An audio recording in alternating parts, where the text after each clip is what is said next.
Let's get started. Story number 1. The wind howled as it swept across the frozen wilderness, driving a fine mist of snow into Ethan's face. The dense woods of the Upper Peninsula of Michigan were eerily quiet, except for the occasional creak of the trees as they swayed under the pressure of the winter storm. The landscape was a perfect sheet of white, unbroken, except for Ethan's boot prints that trailed behind him, vanishing in the endless expanse of snow. Ethan had always loved winter hunting. The silence of the forest, the crisp air, the thrill of tracking elusive game, it was the only time of year when he felt truly at peace. But this trip was different. He wasn't just hunting for sport or even for the meat, he was hunting for closure. His father had died earlier that year, and the pain of his loss still clung to Ethan like the cold that bit into his skin. His father had been his hunting partner, his mentor, the one who had taught him the ways of the wild. Now, with winter setting in, Ethan had returned to the cabin they had built together to finish what they had started. His father's favorite rifle sat in the pack on Ethan's back, the cold steel of it, a reminder of all the hunts they had shared. It was a way of honoring his memory, of reconnecting with the land they had both loved. The storm had arrived unexpectedly. Ethan had hoped to get in a few more hours of hunting, but now, the thick snowstorm was making it impossible to see more than a few feet ahead of him. The wind had picked up, howling through the trees like a chorus of ghostly voices. It wasn't the kind of weather he had planned for, but there was something hauntingly familiar about it. Something that felt like it was pulling him deeper into the woods, as if the forest itself was calling to him. The tracks of a deer were visible ahead, faint in the fresh snow. They were from a large buck, and Ethan knew he was getting close. He'd tracked this animal for days, and now he was within striking distance.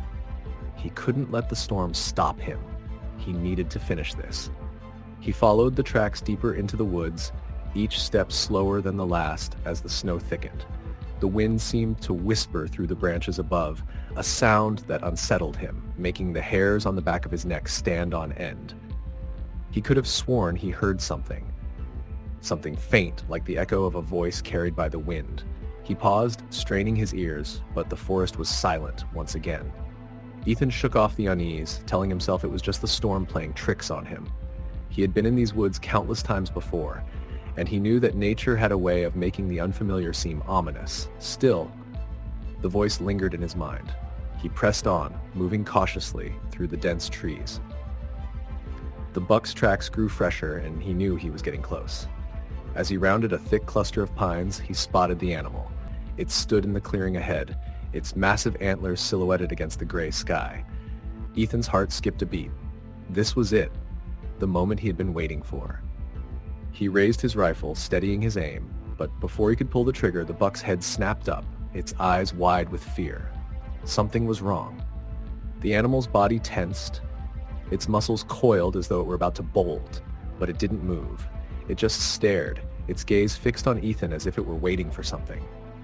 Ethan's finger hovered over the trigger, his breath coming in shallow bursts as he tried to understand what was happening.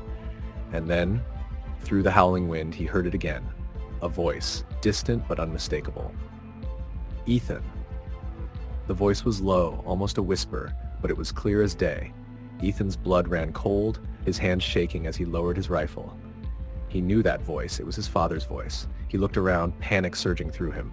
The buck remained still, its eyes locked on him, its ears twitching at every sound. The wind howled louder, a gust that seemed to rattle the very trees. But there was no one. No one in sight, only the dense, swirling snow. Ethan called out, his voice trembling, but the words were swallowed by the storm. "Dad, is that you?" The buck suddenly bolted, its hooves pounding the snow as it ran into the forest, disappearing into the thick trees. Ethan stood there, frozen in place, staring into the void where the deer had been. His heart hammered in his chest as the weight of the moment settled over him. The voice. It had come from the storm, from the wind. But it had been his father's voice. His father had died. He had died months ago, and yet the voice, clear, familiar, was there, calling to him from the woods. Ethan shook his head, trying to clear the fog of confusion that had settled over him. It wasn't possible. His father was gone. He had to be. But the voice had been real. It wasn't just his imagination. Taking a deep breath, Ethan turned and began to walk back toward the cabin. His mind was a whirlwind of thoughts, but none of them made sense. He had to get out of the storm. He needed answers, but the only place he could think to go was the cabin where he and his father had spent so many winters together. The wind howled louder now, almost deafening, as if it were trying to drown out his thoughts. The snow swirled around him, thick and relentless, but Ethan pressed on. Each step seemed heavier than the last, as if the very air was pressing down on him. It wasn't long before he reached the clearing where the cabin stood, half hidden behind a cluster of pines. The faint glow of a lantern flickered in the window, casting long shadows across the snow.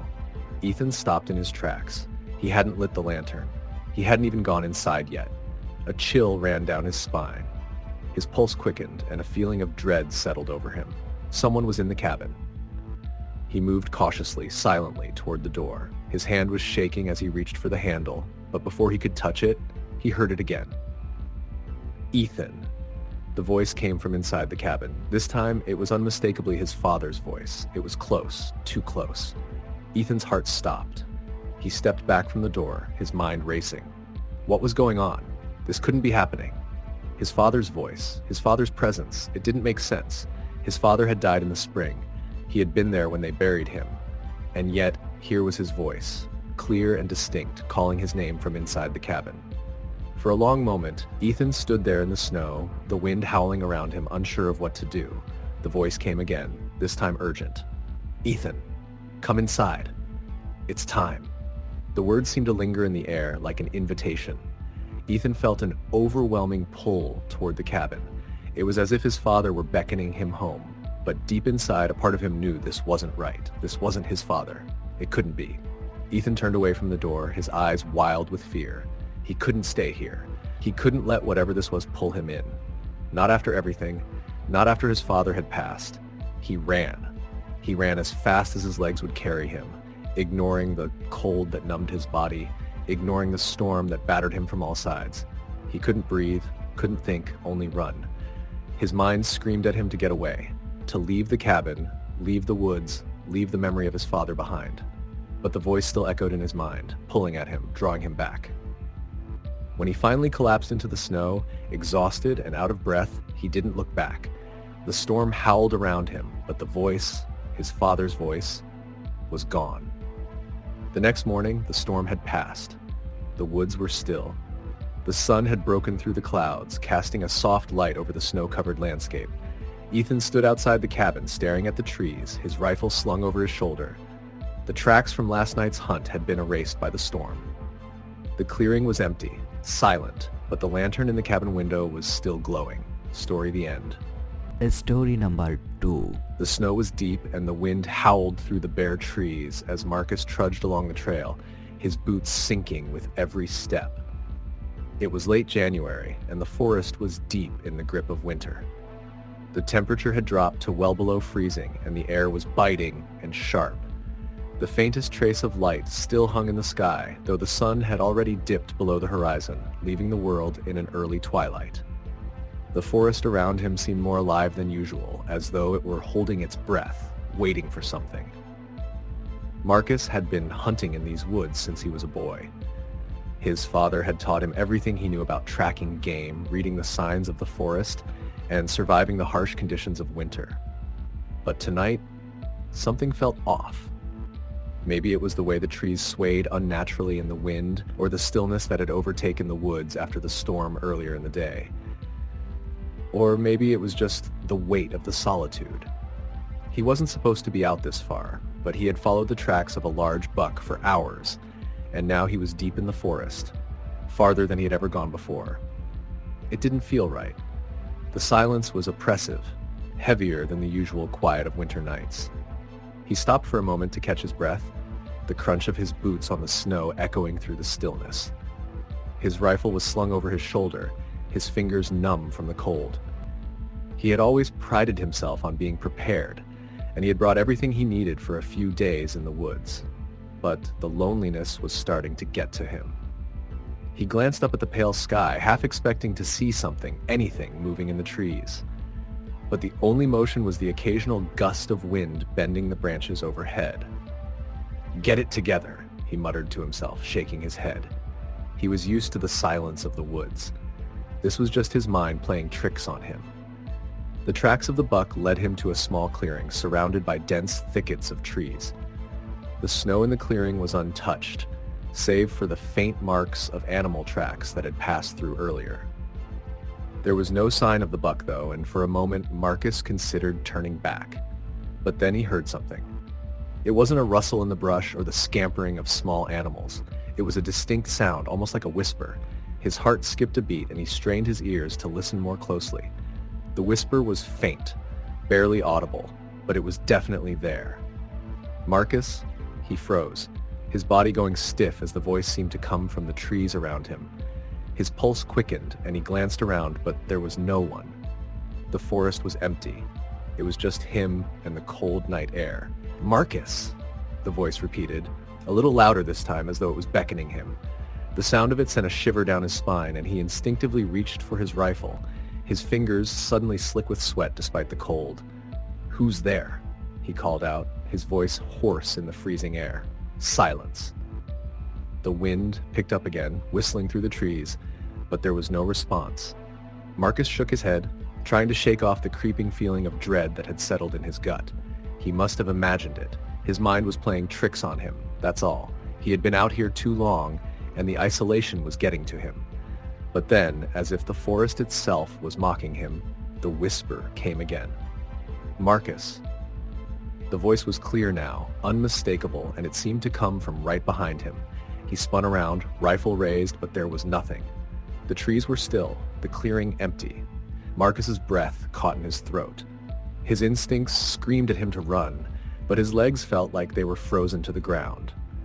For a long moment he stood there, listening to the wind, hoping to hear something, anything that would explain what was happening. But there was only the howling wind and the eerie silence of the forest. He started to back away, his heart pounding in his chest. He needed to get out of here. Something wasn't right. As he turned to leave the clearing, something caught his eye, a shadow moving between the trees. At first he thought it was an animal, a deer perhaps, but as he watched, it became clear that it wasn't. It was a figure, tall and thin, with a dark hood that obscured its face. The figure moved effortlessly through the trees, gliding across the snow as though it wasn't even touching the ground. Marcus took a step back, his rifle raised and aimed in the direction of the figure. "Who are you?" he shouted, his voice shaking. The figure didn't respond. It simply continued moving, slowly, deliberately, its head tilted as if observing him. Marcus's breath came in short, shallow gasps. His pulse raced. He had heard stories of strange happenings in these woods, tales whispered by hunters who had come across something they couldn't explain. But he had never believed them. Not until now. The figure paused and Marcus's blood ran cold. It seemed to be looking directly at him, though its face was still hidden in shadow. Then, as if it had decided he wasn't worth its time, the figure turned and began to walk deeper into the woods. "Wait," Marcus called, but the figure didn't stop. It continued walking, its steps unnaturally silent on the snow. Without thinking, Marcus began to follow. His legs moved before his mind could stop them. He wasn't sure why, whether it was fear or curiosity, but something compelled him to follow the figure. The trail it left in the snow was almost non-existent, as though it wasn't really there at all. But Marcus couldn't shake the feeling that he was being drawn deeper into the forest, away from safety and into something he didn't understand. The figure led him through the woods, its movements fluid and unnerving. The further they went, the more the forest seemed to change.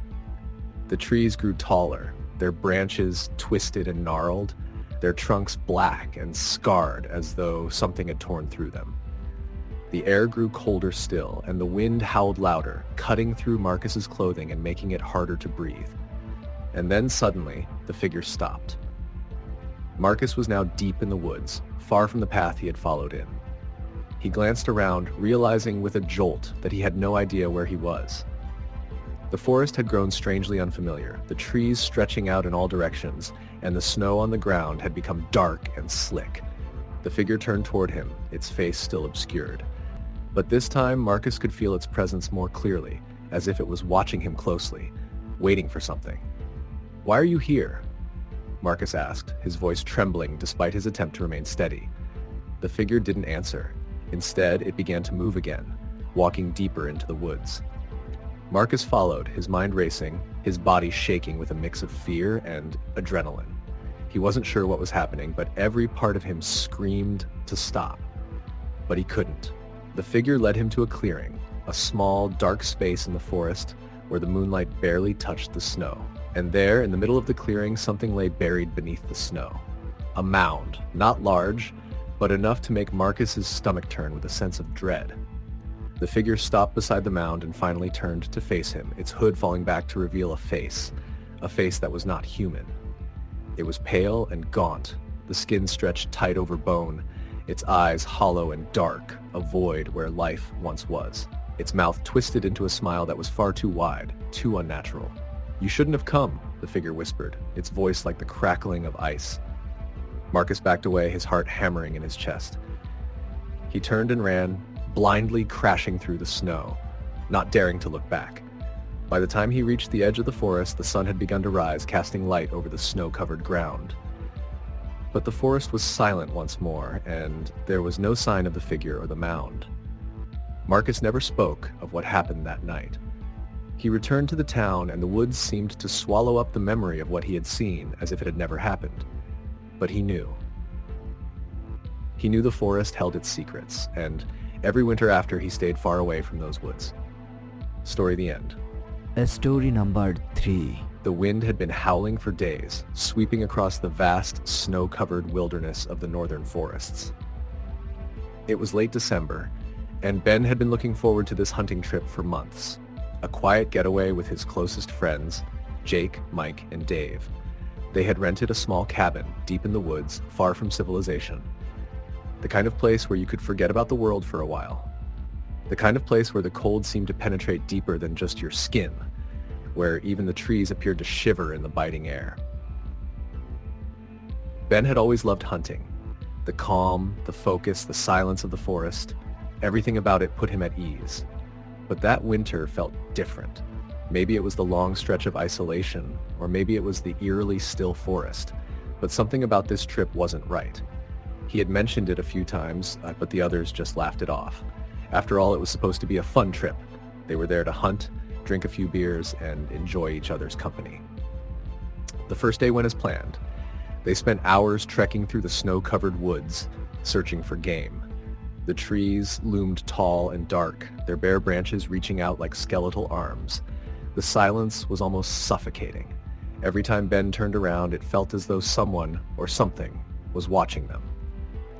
But whenever he checked, the woods were empty. That evening, they returned to the cabin, chilled to the bone. The fire in the stove was a welcome relief as they huddled around the table to eat. The conversation drifted easily between hunting tales and old memories, the flickering light of the fire casting strange, dancing shadows on the walls. But Ben's mind kept drifting back to the forest outside, the way it seemed to whisper in the wind, the strange feeling that something wasn't right. "You okay, Ben?" Jake asked, breaking him from his thoughts. Ben forced a smile. "Yeah, just tired, I guess. Been a long day." Mike raised his beer. "Well, it's going to be even longer tomorrow. We need to get up early if we want to make the most of it." "I'll be ready," Ben said, though he wasn't sure if he would be. The unease in the pit of his stomach hadn't gone away. As the night wore on, the wind outside picked up, the howl of the storm intensifying. It made the walls creak and groan as though the cabin itself was alive, struggling against the relentless cold. Ben couldn't help but listen to the wind, the way it seemed to move in unnatural patterns, like something was out there, waiting. Around midnight, the conversation started to slow. The guys were all on their second or third beers, the warmth of the fire lulling them into a relaxed stupor. But Ben couldn't shake the feeling of being watched. His eyes kept darting to the window where the snowstorm raged outside, obscuring everything beyond the cabin. "You're being paranoid," Mike said, his voice slurring slightly. "It's just the storm, nothing more." Ben nodded, but he didn't feel reassured. He excused himself and made his way upstairs to the small loft where his bed was. The others didn't seem to notice, too wrapped up in their own conversation to care. But Ben felt the oppressive silence of the cabin settle in around him. The moment he lay down, he could hear the faint sound of footsteps. At first, he thought it was just the wind, the sound of branches brushing against the side of the cabin. But then the footsteps grew clearer, slow and deliberate, crunching in the snow outside. Ben's heart began to race. He wasn't sure why, but he felt an overwhelming urge to check. He couldn't explain it, but something told him he needed to know what was out there. He grabbed his rifle, slipping quietly out of bed and creeping downstairs. The floorboards creaked beneath his weight, and he winced, hoping the sound didn't wake the others. The fire was still burning low in the hearth, casting long shadows across the room. The door to the outside was slightly ajar, just a crack. The wind howled through the gap, but Ben could hear the crunching of snow, unmistakable in its clarity. He stepped forward cautiously, peering through the window next to the door. There was nothing, just the swirling snow and the dark outline of the forest beyond. Ben felt a cold sweat on the back of his neck, and for a moment he almost convinced himself it was all in his head. Then he saw it. A figure standing just outside the tree line, watching the cabin. It was tall, unnaturally tall, and dressed in dark clothing. The figure stood perfectly still, unmoving in the snow. Ben's breath caught in his throat. He couldn't see the face, just the outline of the person, but something about them made his skin crawl.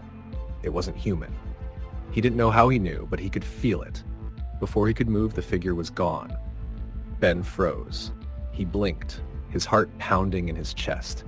The figure had disappeared without a trace, swallowed by the swirling snow.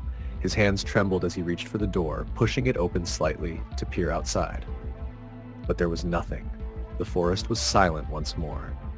He rushed back upstairs, feeling the hairs on the back of his neck stand on end. His mind raced, trying to make sense of what he had just seen. Maybe it was just a trick of the light, or his imagination playing games with him.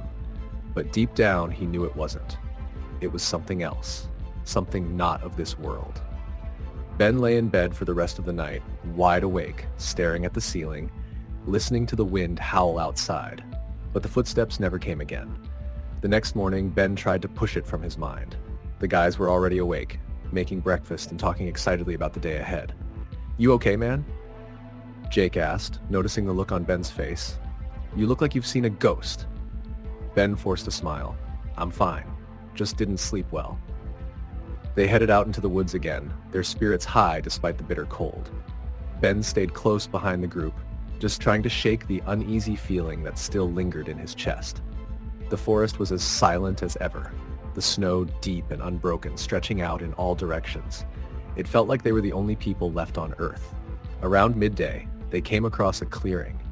It was an open space surrounded by trees, where the snow had been packed down by something large moving through. The tracks were fresh, too fresh. Ben crouched down, examining the prints.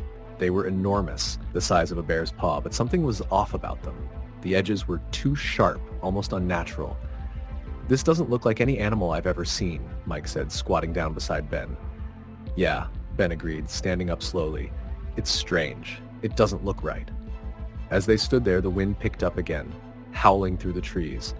Ben felt a shiver run down his spine, the hairs on his neck standing up. Suddenly, from the corner of his eye, he saw something move. A figure standing just beyond the tree line, watching them. It wasn't the same figure from the night before, but it was close. The shape was tall and thin, standing perfectly still as if it were waiting for something.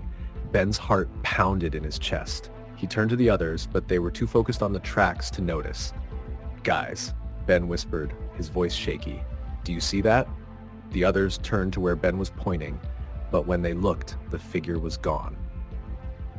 "Ben, you're starting to freak us out, man," Jake said, a nervous laugh in his voice. But Ben knew what he had seen. He had to get out of there. Something wasn't right. "We need to go back to the cabin," Ben said, his voice urgent. "Now." The others looked at him, confused but willing to follow. As they turned to head back, the wind picked up once more, the howling sound growing louder, filling the air with a sense of impending doom. When they reached the cabin, Ben couldn't shake the feeling that something was out there, watching them. It was like the forest had come alive and it was waiting for them to make a mistake. He didn't know how much longer he could take it. That night, as they sat around the fire, the wind outside was almost deafening. Ben tried to pretend like everything was fine, but the unease was growing, and he could feel his sanity slipping away. At midnight, he heard it again. The footsteps, the crunch of snow, slow and deliberate, outside the cabin. This time, he didn't hesitate. He grabbed his rifle and went outside, his breath clouding in the frigid air. He moved cautiously through the snow, his eyes scanning the darkness. He reached the edge of the tree line and stopped, and then he saw it. The figure. Tall, thin, and impossibly still. It was watching him. Its eyes glowed faintly in the dark, and Ben's blood ran cold. He raised his rifle, but before he could pull the trigger, the figure was gone, vanishing into the night like a shadow. He ran back to the cabin, his heart pounding in his chest. The others were waiting, but Ben could barely speak. His mind was racing, the terror too much to bear. The next morning, they left. They didn't speak much on the drive back, none of them able to explain what had happened. But Ben knew one thing for sure. The forest was not a place to be trifled with. Some things out there, whatever they were not meant to be understood, and they weren't meant to be hunted. Story the end. Story number 4. The cold wind whipped through the dense trees of the northern woods, making the snow shift in the darkened landscape. It was deep winter, and the forest was frozen, as if trapped in time. Ethan had always been drawn to the woods this time of year. The stillness, the silence, the way the world seemed to stop in the cold, it gave him a sense of peace. But this year, something felt different. The snow seemed thicker, heavier somehow, and the wind carried a chill that felt colder than usual. Ethan had been hunting alone for the past few days, retreating into the quiet solitude of the woods, far from the distractions of everyday life. His father had always brought him here as a boy, teaching him the art of hunting, the patience required to track and wait for game. But this year, his father wasn't with him. He had passed away in the spring, after a long illness. Ethan had never imagined that hunting without his father would feel so empty. The ritual they had shared each year was now a painful reminder of his loss. The cabin was small, nestled deep in the woods, far from the nearest road. It had been his father's project, a place to escape, to hunt, to be alone with nature. The cabin itself was humble, built by his father's hands decades ago, and it was the same place Ethan had spent so many childhood winters. His father's presence lingered in the air, in the creaks of the old wood, in the smell of the fireplace and the worn leather of the chairs. But now that presence felt more like an absence, a hollow space that Ethan couldn't seem to fill. The hunt had been slow that winter. The deer were scarce, and the snow made tracking difficult. Ethan had spent his days following faint trails in the thick forest, but every time he thought he was close, the trail would disappear, swallowed by the snow or the wind. Each night, he'd return to the cabin, tired and frustrated, only to sit by the fire and stare into the flames, hoping for something, anything, to break the silence. On the fourth night, the storm arrived. It came swiftly, the wind picking up and the snow falling in heavy, relentless sheets. The temperature dropped quickly, and Ethan knew it would be dangerous to venture out into the woods. He had learned long ago to respect the winter storms, to never underestimate the power of the forest. But there was a pull, an urge he couldn't explain, to go out into the storm. Perhaps it was the desire to prove something, to himself, to his father, to the world, that he could still hunt, still survive. He gathered his gear and stepped outside, his breath visible in the frigid air. The snowstorm had already obscured the familiar path to the hunting grounds, and the wind howled through the trees, making it difficult to see more than a few feet in front of him. Ethan pushed forward, trusting the instincts his father had instilled in him, trusting the quiet knowledge of the woods. As he moved deeper into the forest, the silence became unsettling. The storm raged around him, but the forest itself felt unnaturally still. There was no sound of animals, no rustle of leaves or branches in the wind.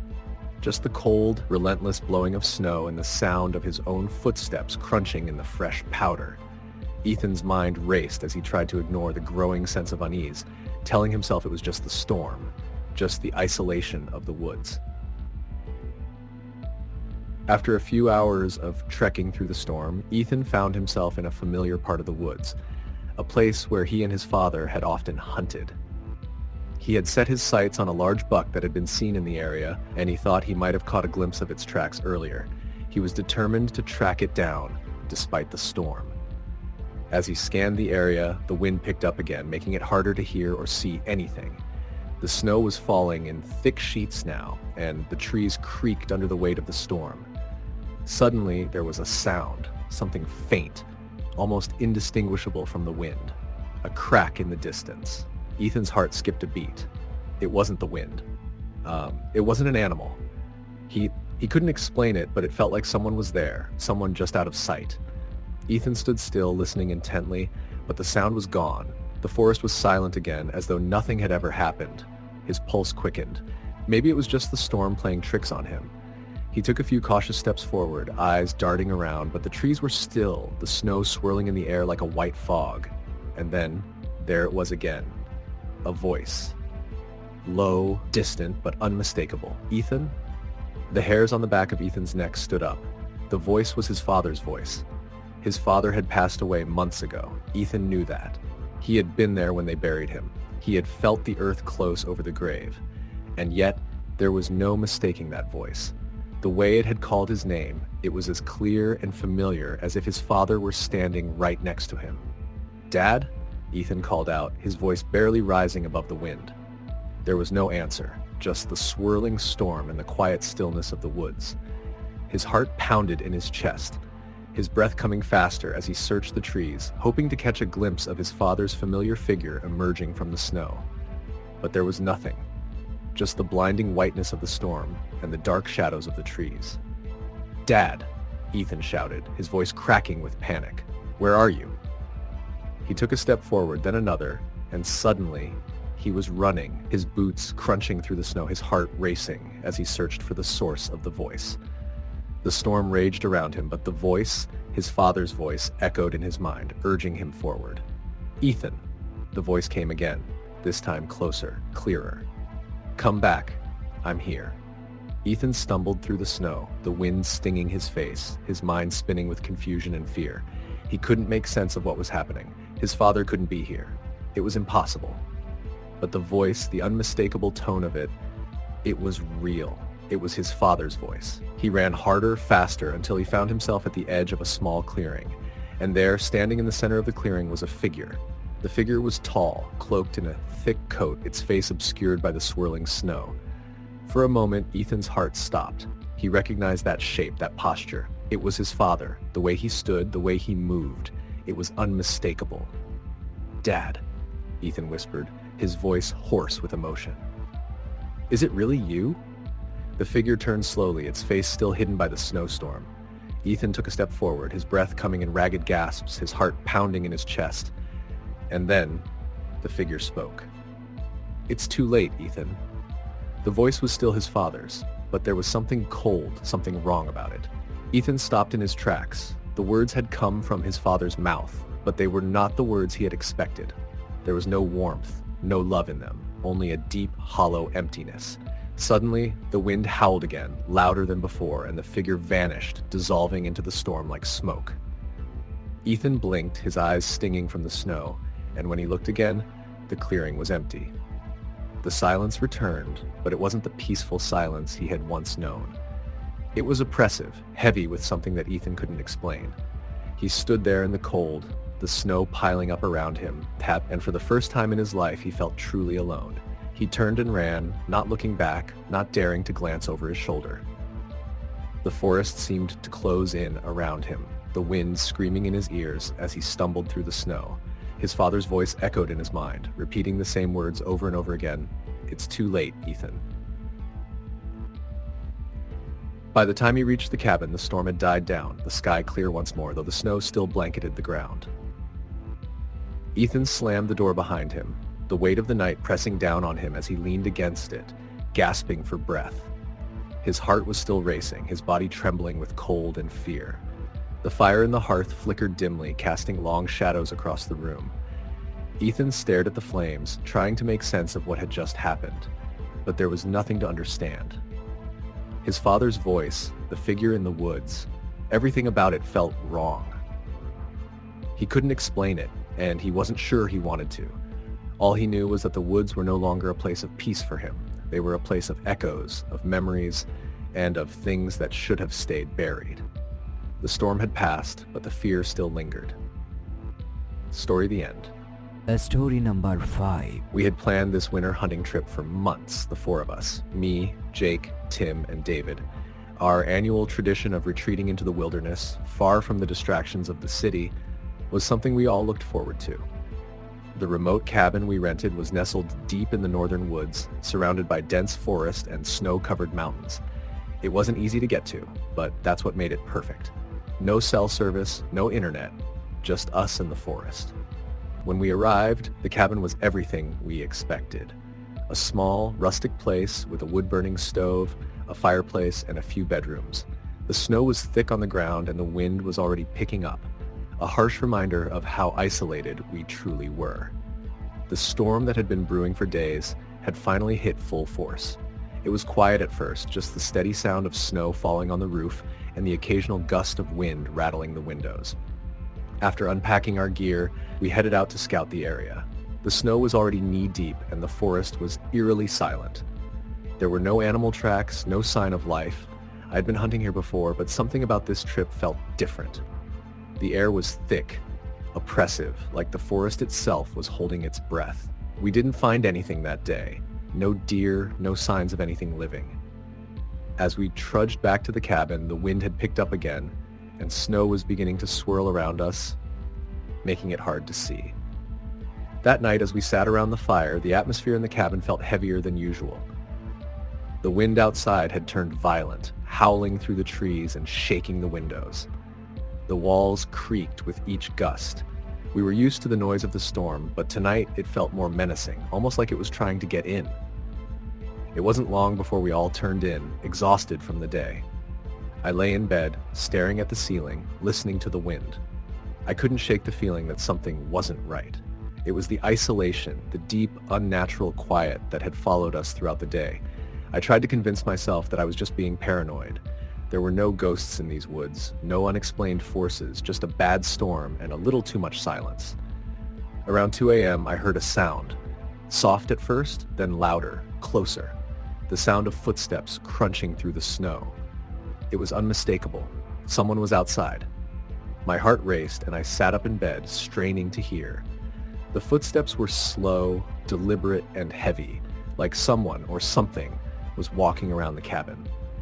I waited, holding my breath, but they stopped. I waited for what felt like an eternity. Finally, I gathered the courage to get up. I grabbed my rifle and crept downstairs, making sure not to wake the others. The house was cold, and the fire in the stove had burned low. I opened the door quietly, peering out into the snowstorm. There was nothing. The snow had piled up against the cabin, and the world outside was a blur of white. I scanned the yard and the surrounding woods, but there were no footprints, no signs of anyone having been there. I closed the door and went back upstairs, feeling uneasy but trying to brush it off. It was probably just an animal, I thought, or maybe the wind playing tricks. Still, I couldn't shake the feeling that I wasn't alone. The next morning, we headed out early to hunt. The storm had died down a bit, but the snow had continued to fall, covering everything in a thick white blanket. The wind still howled through the trees, and the forest felt as quiet as ever. We walked for hours, but we didn't find anything. No deer, no game, just snow and trees. The silence was unnerving. Around midday, as we made our way through a dense thicket of trees, I saw something that made my blood run cold. There was a figure in the distance, standing still between the trees.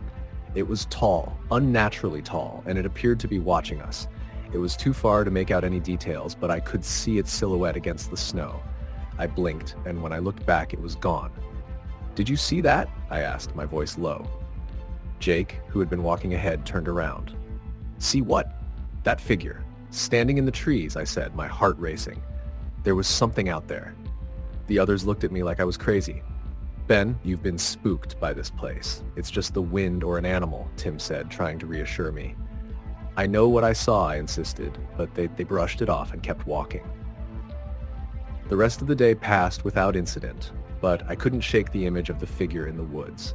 The sense of being watched lingered, and every time I looked over my shoulder, I felt as if someone or something was following us. When we returned to the cabin, the storm had picked up again. It was dark, and the wind was howling so loudly that it felt like the walls of the cabin were going to collapse under the pressure. The fire was burning low in the stove, and the cabin was eerily quiet, aside from the storm outside. We all sat down for dinner, but none of us were in the mood to talk. We were all on edge. I kept glancing out the window, but the snow had begun to fall so heavily that I could barely see past the porch.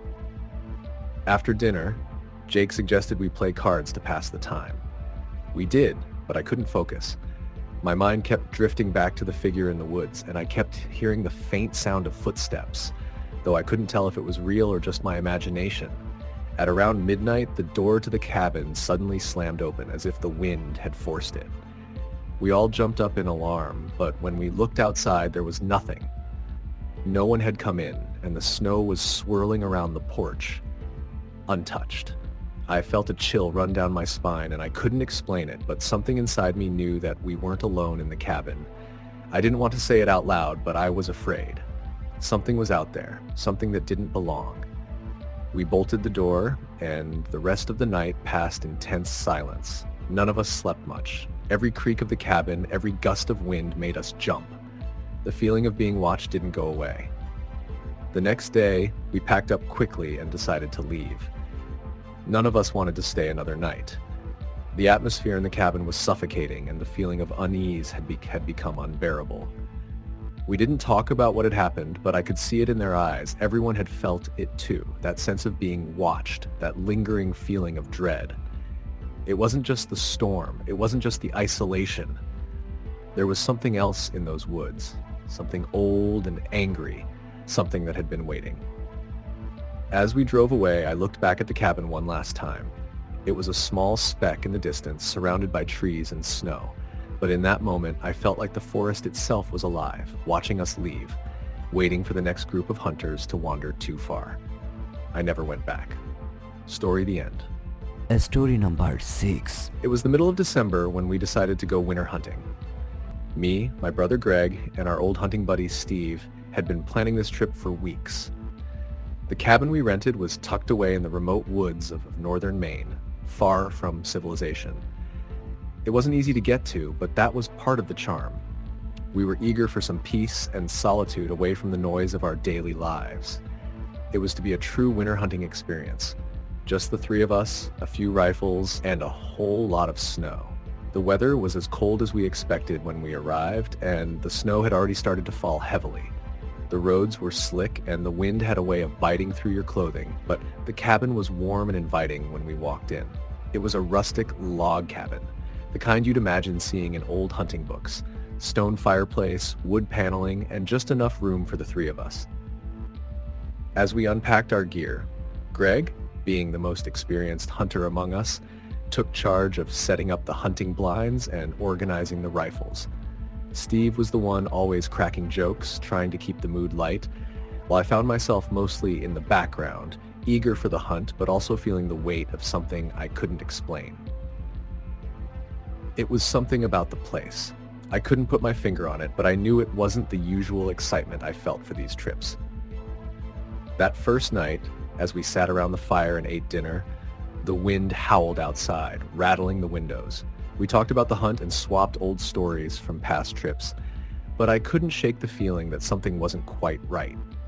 It wasn't just the storm. It was more than that.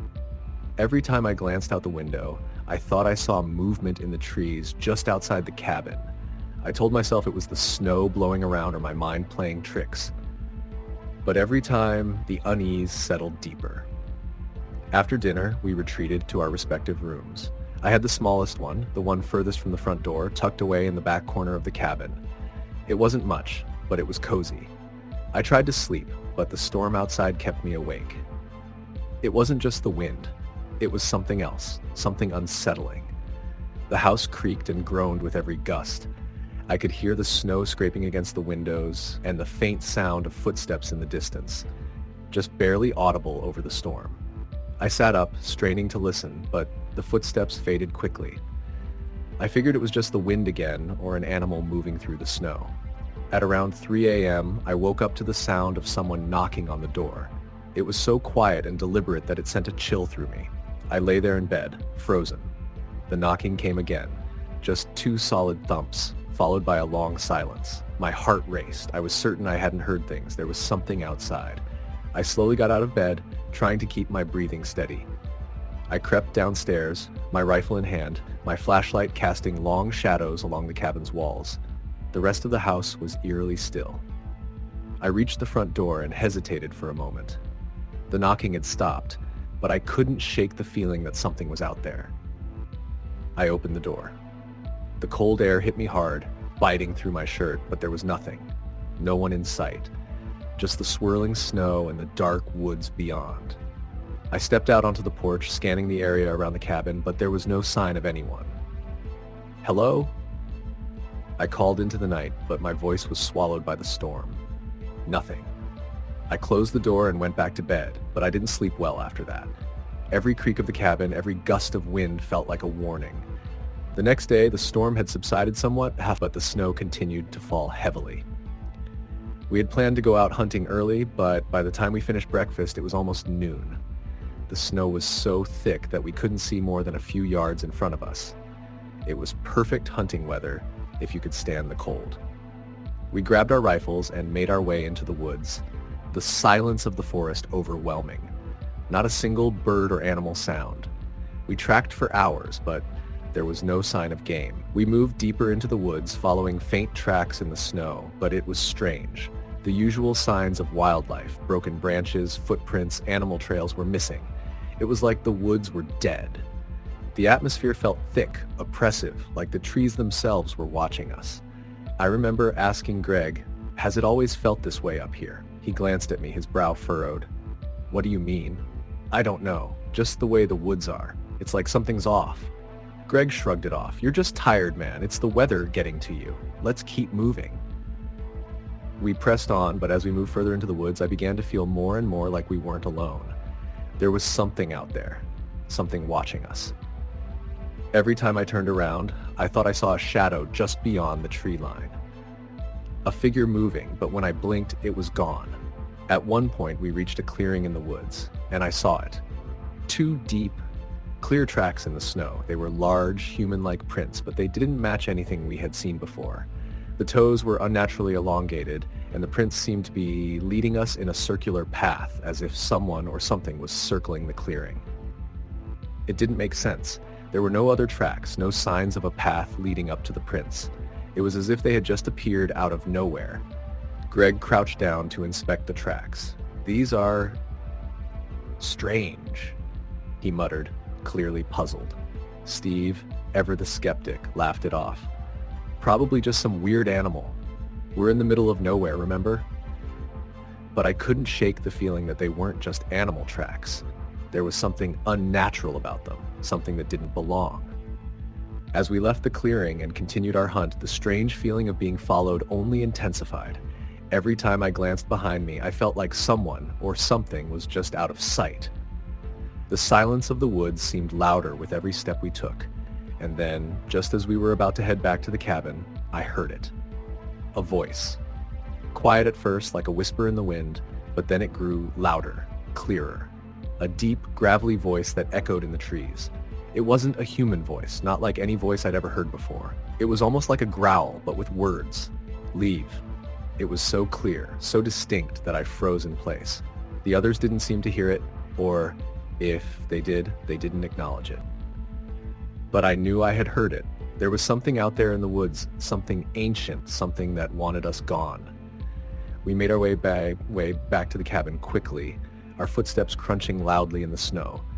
The wind had picked up again and the snow was falling harder. It was almost like the storm was pushing us to leave. That night, we sat around the fire, trying to shake off the unsettling feeling that had settled over us. We didn't talk much. The wind howled outside and the snow continued to fall heavily. But it wasn't the storm that had me on edge. It was the feeling that something was lurking just outside, waiting for us. Around midnight, the knocking came again. This time, it was louder, more insistent, like someone was pounding on the door. My heart skipped a beat, and I shot a look at Greg and Steve, but they were both still asleep, oblivious to the sound. I grabbed my rifle and moved quietly to the door. The knocking came again, followed by a voice, faint but clear. "Leave." I didn't hesitate this time. I bolted the door, double-checked the windows, and sat in the living room, rifle in hand, my heart pounding in my chest. We never went back out the next day. We packed up and left early, driving through the snow and the storm, not saying much. We didn't need to talk about it. We all felt it. The presence in the woods, the whispers on the wind, the feeling of being watched. We left the cabin behind, never to return. As we drove away, I glanced back at the trees one last time. The snow was still falling, and the storm raged on. But in the distance, I could have sworn I saw a figure standing at the edge of the woods, watching us. I never went winter hunting again. Story, the end. Story number 7. It had been a long-standing tradition for my group of friends to go winter hunting in the remote mountains every year. We'd pack up our gear, rent a cabin in the middle of nowhere, and spend a few days hunting in the quiet wilderness. It was an escape from our hectic lives, a time to reconnect with nature and each other. But that year was different.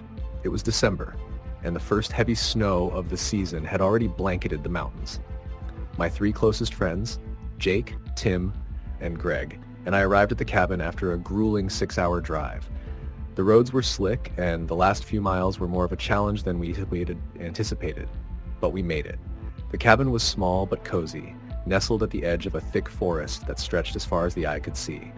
The surrounding mountains loomed in the distance, their peaks disappearing into the low-hanging clouds. The perfect place for a hunting trip, remote, silent, and beautiful.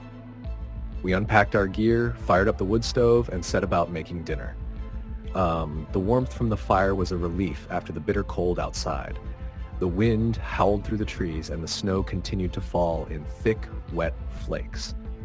As we sat down to eat, the conversation turned to the hunt. Jake was the most experienced, always the one to take charge of the planning.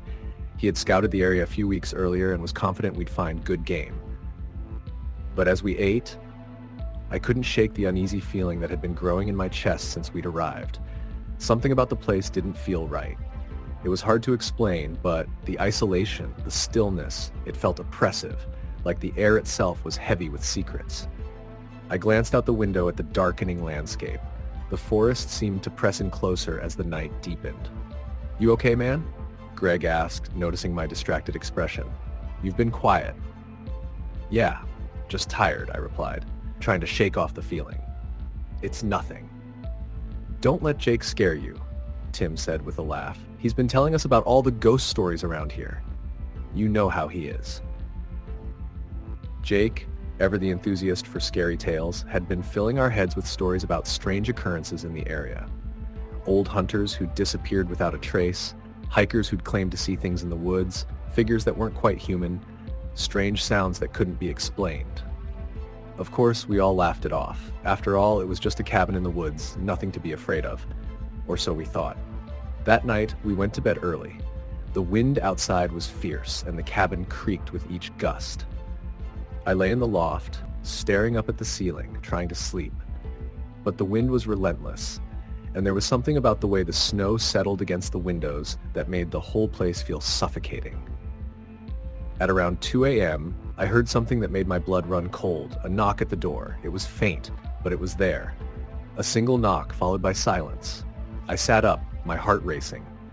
I glanced at the others, but they were all asleep, oblivious to the sound. I told myself it was just the wind, a branch hitting the door. But then I heard it again, this time louder. I waited, my breath caught in my throat. No one was supposed to be out there, not in this storm. And yet, there was someone or something at the door. I stood up quietly and grabbed my flashlight. I crept down the stairs and approached the door cautiously, my pulse quickening. I hesitated before I opened it, but when I did, there was nothing. Just the swirling snow and the empty darkness of the forest. I stepped outside, feeling the cold bite into my skin, and looked around. There were no tracks in the snow, no signs that anyone had been there.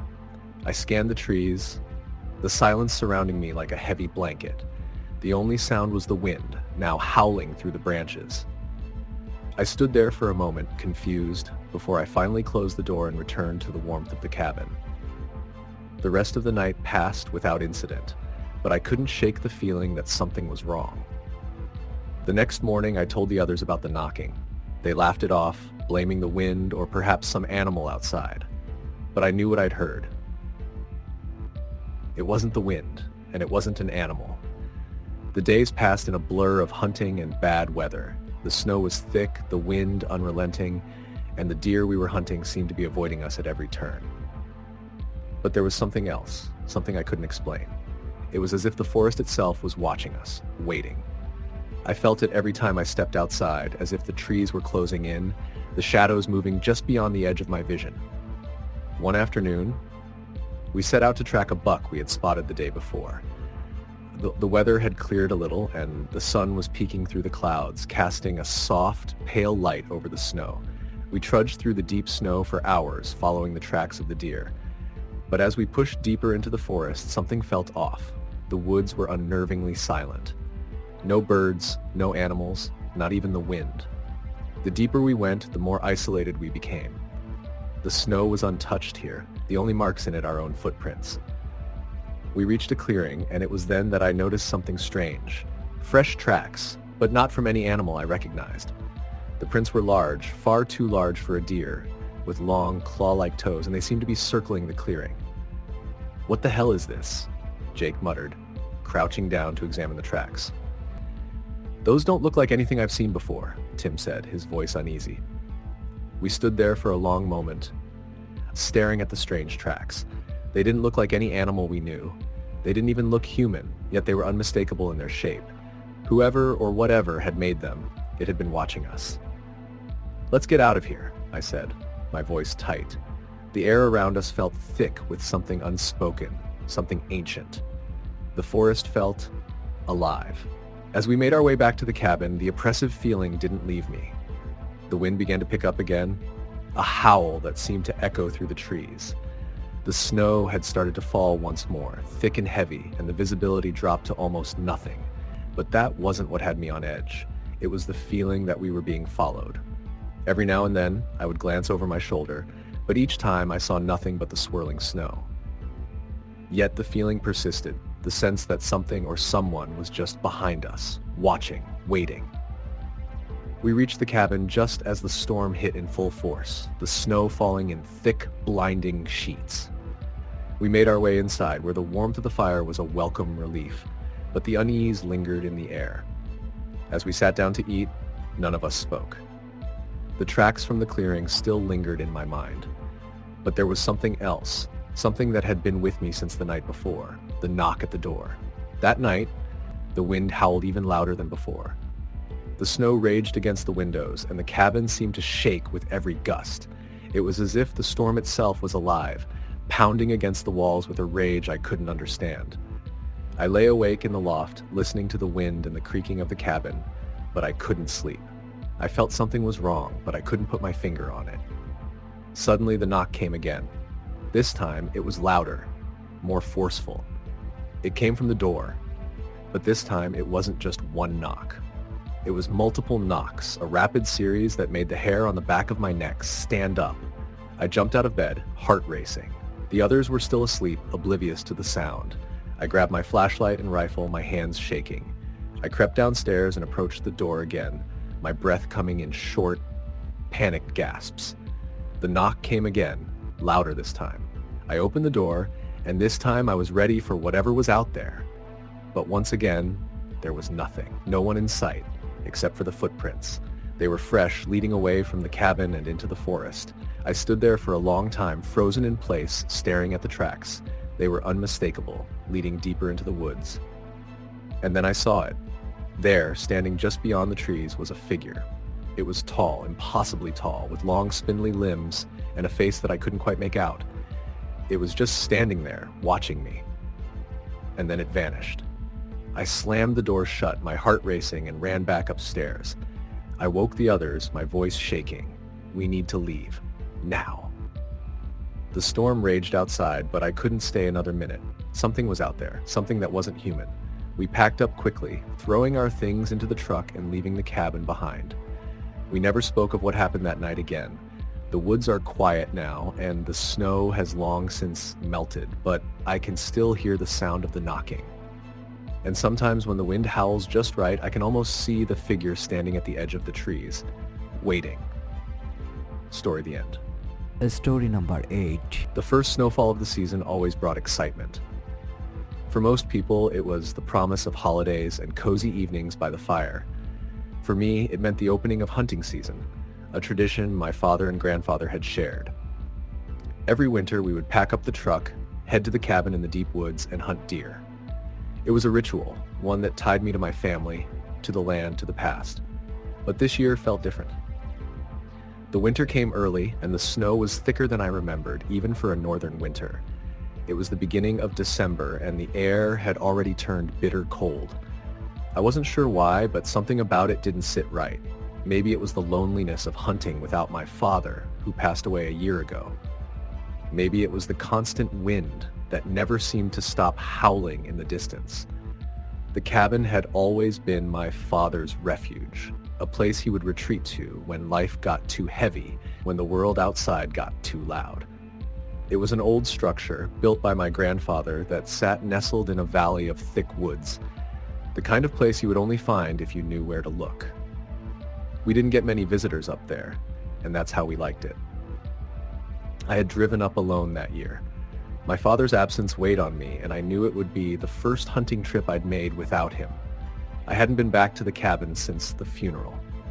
I wasn't sure I was ready to face it again, but it was a tradition. He would have wanted me to carry it on. By the time I reached the cabin, the sun had already set, and the storm that had been threatening all day had arrived in full force. The wind howled through the trees, and the snow fell in thick sheets, covering the trail I had just driven. It didn't matter. I knew this place like the back of my hand. I'd spent my entire life hunting here, following the same old routes, hearing the same sounds at night, the creaks and groans of the cabin settling in the cold. The place was familiar, a comfort in its own way.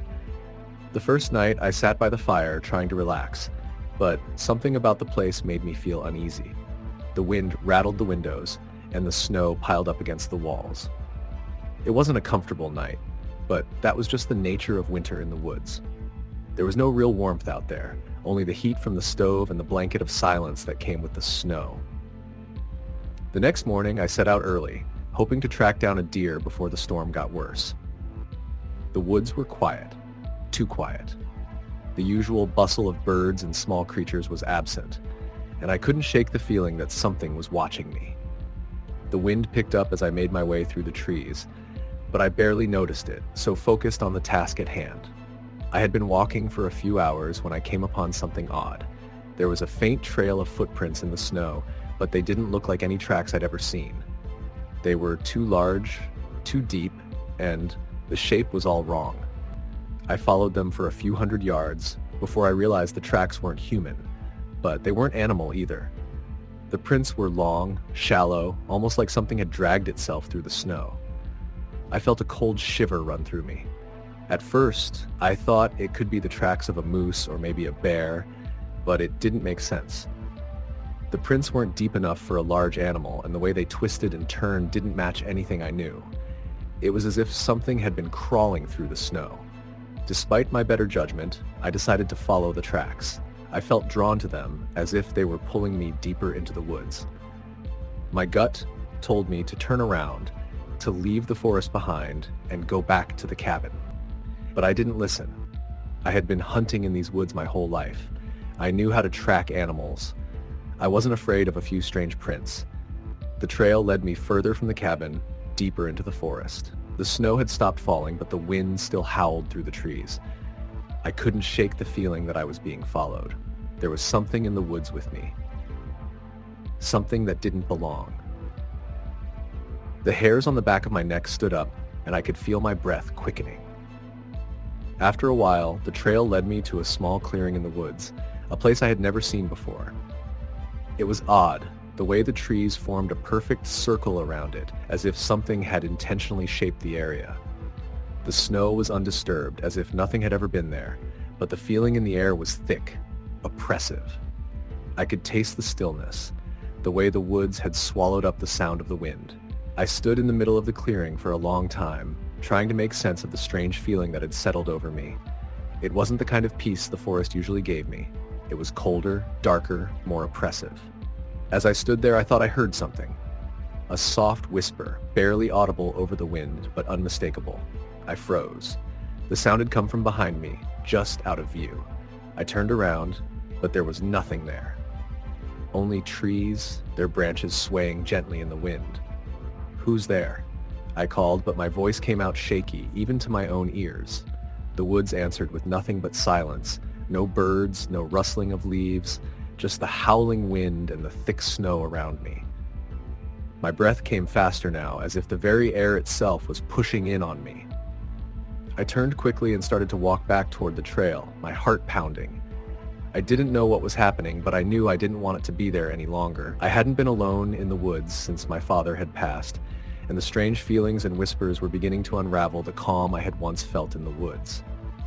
I stumbled through the snow, the tracks I had been following now gone, erased by the wind and the falling snow.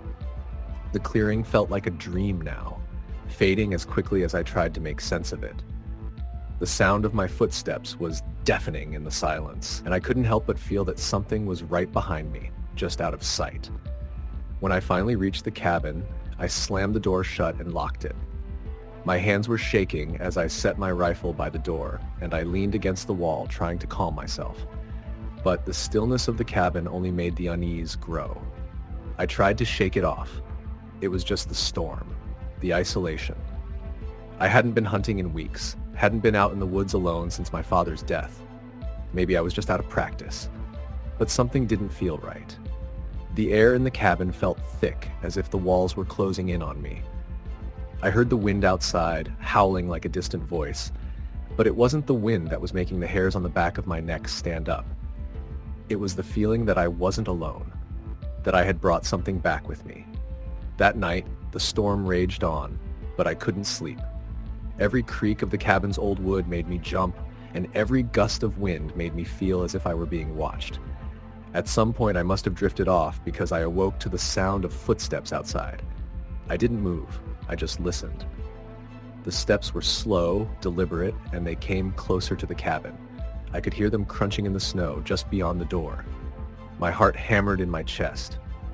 I reached for my rifle, my hands trembling. There was no mistaking the sound of someone or something walking just outside the cabin, moving closer. I was sure now that I wasn't alone. Then, without warning, the door slammed open.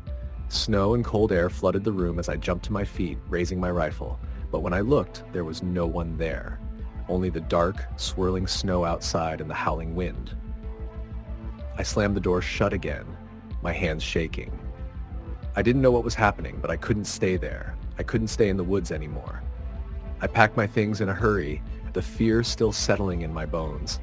And I didn't stop until I was far enough away from the cabin to feel safe. The woods felt different now. They didn't feel like home anymore. And I couldn't shake the feeling that whatever had been there following me was still watching from the trees. The snow had stopped falling by the time I left the woods behind, but the feeling of being hunted stayed with me for a long time. Story the end. Story number 9. It was the winter of 1997 when I first experienced what I can only describe as the most unsettling encounter of my life. My father had passed away the previous spring, and it was the first year I'd gone back to the cabin in the woods without him. The cabin had been in our family for generations, built by my great-grandfather and passed down to my father. I had spent my entire childhood hunting in those woods with him, learning to track and survive in the cold, barren landscape. The land had always felt like home, a place of comfort and tradition. But that winter, everything felt wrong. The snow came early that year. By the time I made my way up to the cabin, the snow had already piled up to several feet deep. I drove my truck as far as I could along the narrow, winding road, but the snow was too much, and I had to park a few miles from the cabin. I carried my gear on foot, my breath billowing in the frigid air as I made my way through the deep snowdrifts.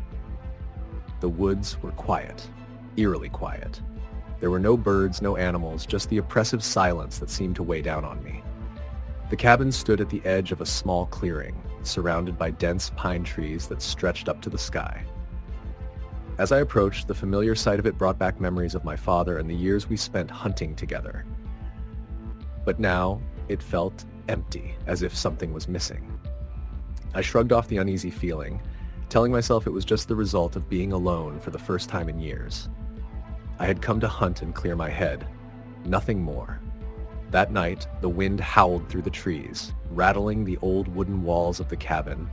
The fire crackled in the hearth, but it couldn't seem to chase away the chill that seemed to seep into the very bones of the place.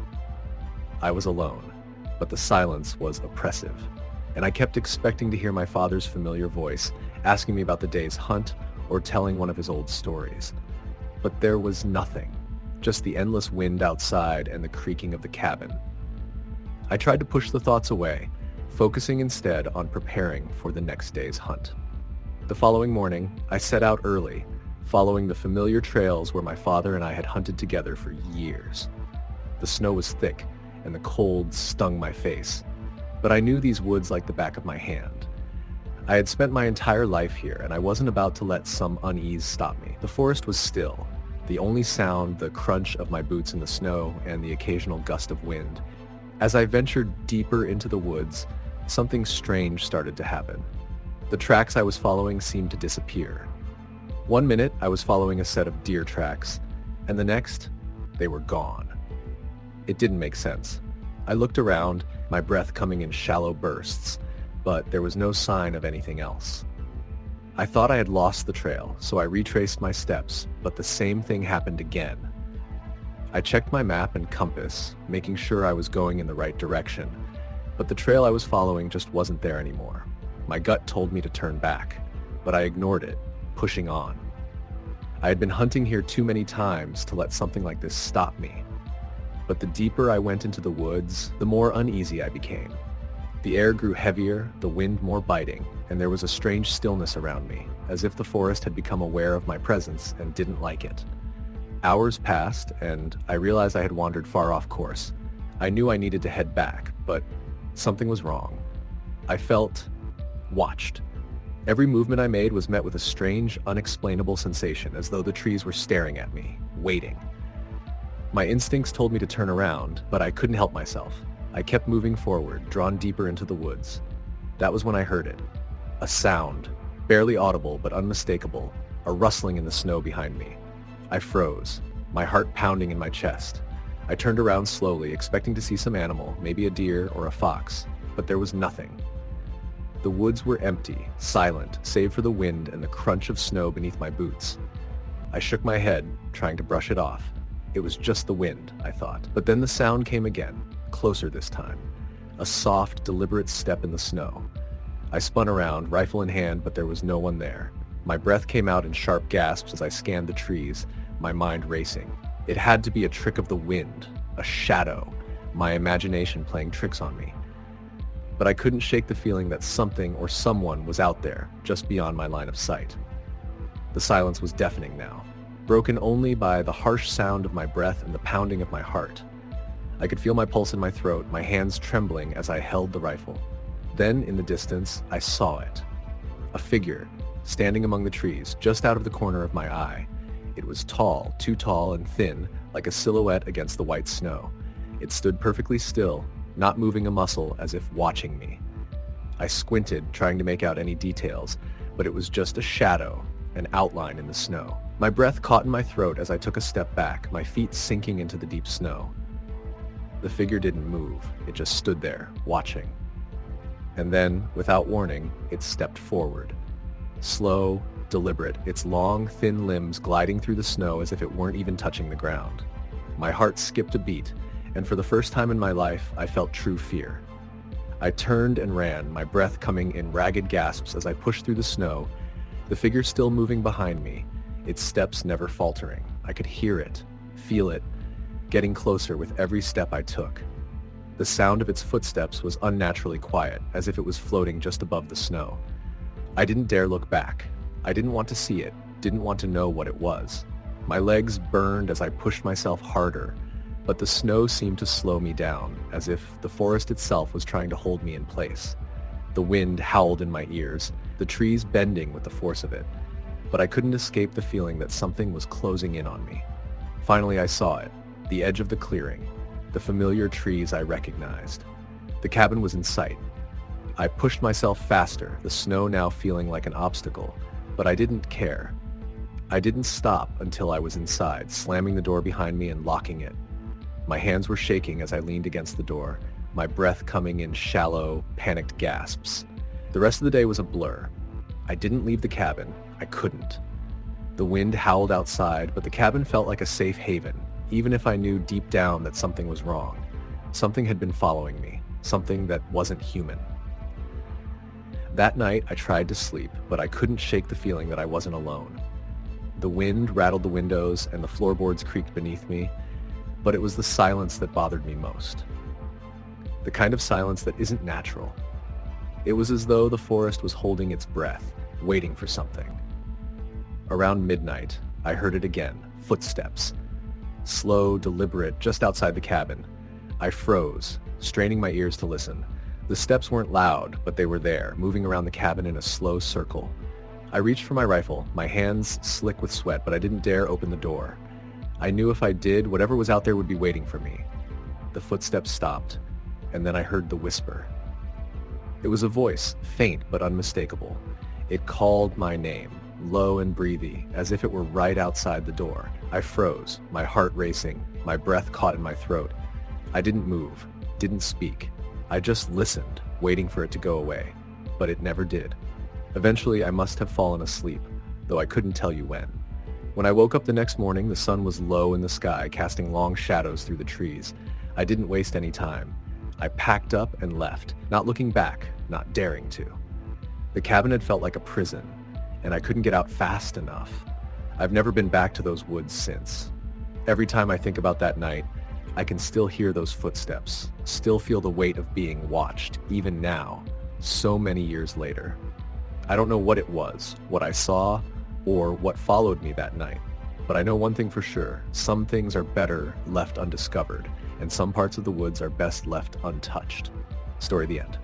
Story number 5. The night was bitterly cold as Tom set out with his rifle and a heavy pack, his boots crunching through the fresh layer of snow. The woods were as still as a graveyard, the trees bare of their leaves, their skeletal limbs reaching up to the sky like silent sentinels. It was the kind of winter night that felt almost too quiet, a silence that pressed on his ears and made him feel like he was intruding in some place he didn't belong. Tom had been hunting these woods for years. It was a tradition, something he had inherited from his father, who had in turn inherited it from his own. Every winter, they would venture into these remote woods, tracking deer and other game, testing their endurance against the elements. This year, Tom had come alone, his father having passed away the previous summer. He wasn't sure why he came back. Maybe it was the memories, or maybe it was the need to feel connected to something to honor the past. The moon was a faint sliver in the sky, barely visible through the thin clouds that hung low, and Tom had no real destination in mind. He had always followed his instincts in the woods, and tonight was no different. His goal wasn't to fill the freezer with meat. He had plenty of that back at home.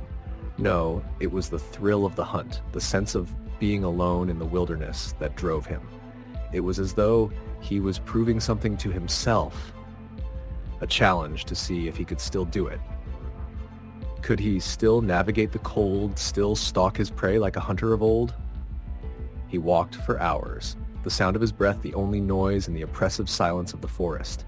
The tracks he followed were fresh, the prints of a large buck that had crossed the trail recently. Tom smiled to himself, the thrill of the chase kicking in. He wasn't far behind, but as the night deepened, an unsettling feeling began to creep over him. The wind had died down, and with it, the usual noises of the forest. The owls, the rustling of small animals in the underbrush, they were all gone.